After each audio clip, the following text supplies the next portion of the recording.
Ruslandy, masuk. Iya. terkait peristiwa yang dialami anggota DPR RI, Ibu kandungnya ya, itu kan kemarin ada rekonstruksi, itu bagaimana? Ya. Jadi kemarin tanggal 4 Juli 2023 dilaksanakan kegiatan rekonstruksi atau reka ulang adegan terkait dengan kasus dugaan pembunuhan terhadap Ibunda Mas Bambang Hermanto yang anggota DPR RI di TKP rumah kediaman Ibu Haji Casini atau Mimi Haji di Desa Sukra, Kecamatan Sukra, Kabupaten Indramayu. Kegiatan dimulai sekitar pukul 11 siang sampai dengan jam 3 sore, jam 2 jam 3 lah. Rekonstruksi adalah bagian dari upaya penyidikan untuk mensinkronisasikan, untuk menyamakan apa yang sudah disampaikan keterangan daripada terduga pelaku ini dengan fakta yang sesungguhnya. Jadi mereview, mengembalikan kondisi semula pada saat kejadian dengan lokasi yang sama, dengan benda-benda yang masih ada gitu kan, yang masih sesuai dengan kejadian pada saat hari kejadian. Nah itu tidak ada perubahan, semuanya sama, ada meja, ada kursi, ada yang lainnya yang ada di sisi rumah, termasuk juga rumah, karena sebelum rekonstruksi itu kan sudah dilakukan polis lain, jadi hanya penyidik yang bisa masuk ke area tersebut, jadi cukup steril dan masih asli gitu, bahkan bercak darah pun masih ada. Siapa aja yang hadir? Yang hadir dalam rekonstruksi itu jaksa penuntut umum, penyidik, dan penasihat hukum daripada tersangka atau pelaku, yaitu saya. Dari semua rekonstruksi itu ada nggak temuan-temuan yang baru? Jadi ada kondisi-kondisi yang memang masuk sebagai rangkaian perbuatan daripada terduga pelaku, dari mulai beberapa adegan yang tadinya sudah sesuai dengan BAP, merinci setiap perbuatan gitu kan, dari mulai pertama membuka pintu gerbang, kemudian masuk, kemudian ke belakang dan sebagainya, itu mengalami perubahan atau penambahan perbuatan yang memang esensial dengan tindak pidananya gitu, yang sangat penting gitu kan untuk dilakukan pengabadian gitu sebagai alat bukti. Nah, jadi semula sekitar 38 adegan yang sudah dipersiapkan berdasarkan BAP daripada tersangka. Namun pada saat dilakukan reka ulang terjadi penambahan-penambahan, di mana perbuatan-perbuatannya itu menjadi bagian dari serangkaian tindakan pada perbuatan pembunuhan, perbuatan yang identik dengan dugaan pasal yang dikenakan pada terduga pelaku. Ruslandy sendiri sebagai kuasa hukum terduga, upaya apa yang dilakukan? Ya paling saya pertama ya sesuai tugas profesi gitu kan, saya diundang oleh hukum gitu, oleh kewajiban hukum, kewajiban pelaksanaan daripada undang-undang, sudah undang-undang hukum acara pidana, untuk mendampingi tersangka sebagai advokat, sebagai penasihat hukum secara formil itu. Nah secara material mungkin saya akan mencoba gitu kan, mengeksplor kejadian sesungguhnya dari bahan-bahan rekonstruksi kemarin, kemudian nanti di persidangan juga akan diulang gitu kan, sejauh mana antara jaksa penuntut umum dengan saya gitu kan sebagai penasihat hukum bisa mengeksplor peristiwa yang sesungguhnya gitu. Karena yang namanya peristiwa hukum itu baik jaksa maupun saya, kemudian penyidik juga sesungguhnya tidak ada yang tahu peristiwa yang sesungguhnya, peristiwa yang aslinya. Yang tahu adalah pelaku dan korban kalau ada saksi dan Tuhan Yang Maha Esa. Jadi kita semua ini penegak hukum hanya dibekali ilmu pengetahuan hukum untuk mengurai persoalan hukum sehingga terwujudlah keadilan yang semestinya. Jadi kalau peristiwa aslinya tidak tahu. Kembali ke adegan tadi ya, kan tadi bilang ada 38, terus ada tambah 50. 50. Semuanya menjadi pengembangan, ada beberapa penambahan, jadi 50 adegan. Motif pelaku sendiri sih udah terungkap belum?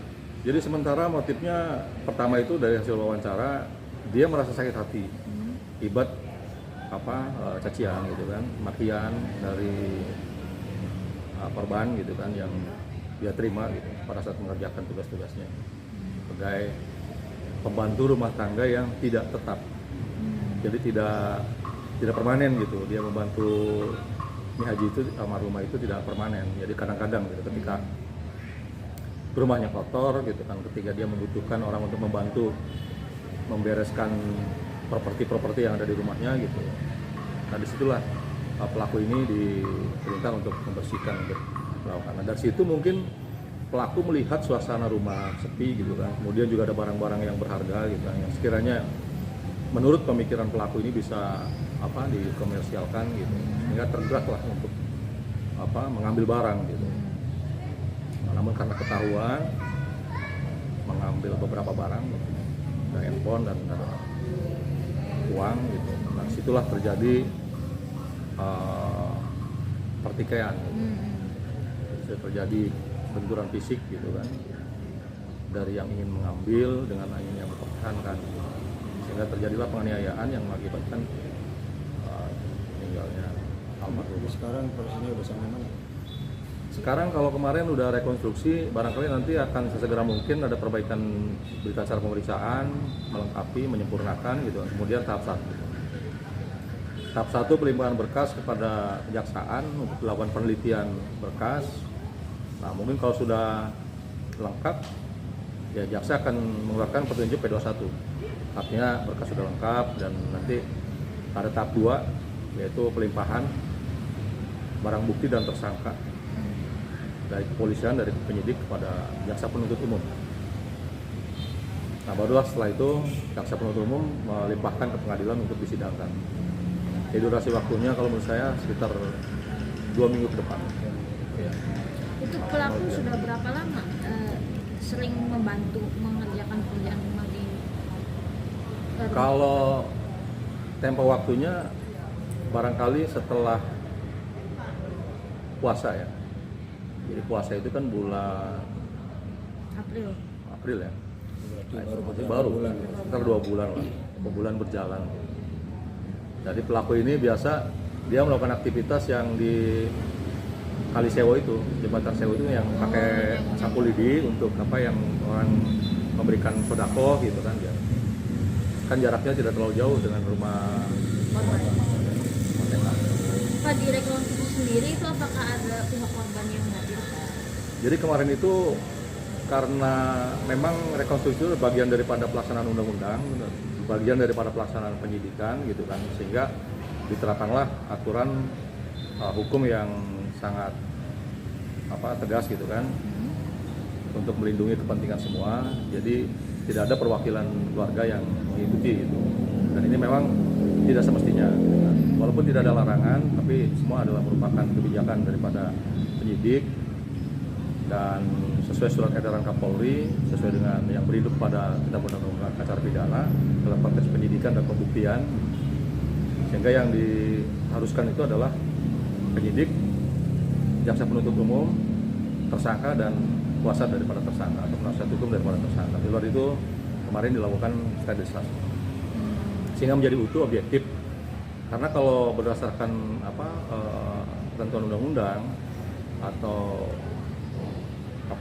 sesuatu hal yang logis gitu kan, kepentingan hukum daripada korban itu kan sudah diwakili oleh negara melalui penyidik dan jaksa penuntut umum.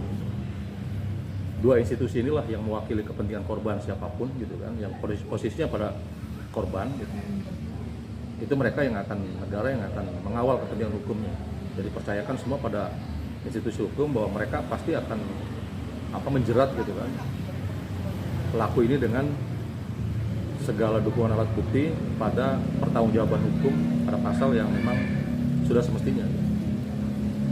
Nah kalau saya memang wajib hadir karena sebagai bahan pembelaan saya nanti di persidangan, sehingga ada keseimbangan di situ, ada keseimbangan keadilan, ada penasihat hukum yang untuk menjaga hak-hak hukum daripada tersangka.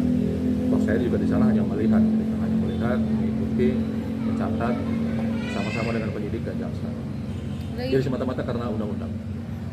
Ini boleh ikut, ini tidak boleh ikut, itu bukan karena apa-apa gitu, karena pelaksanaan daripada undang-undang. Undang-undangnya seperti itu.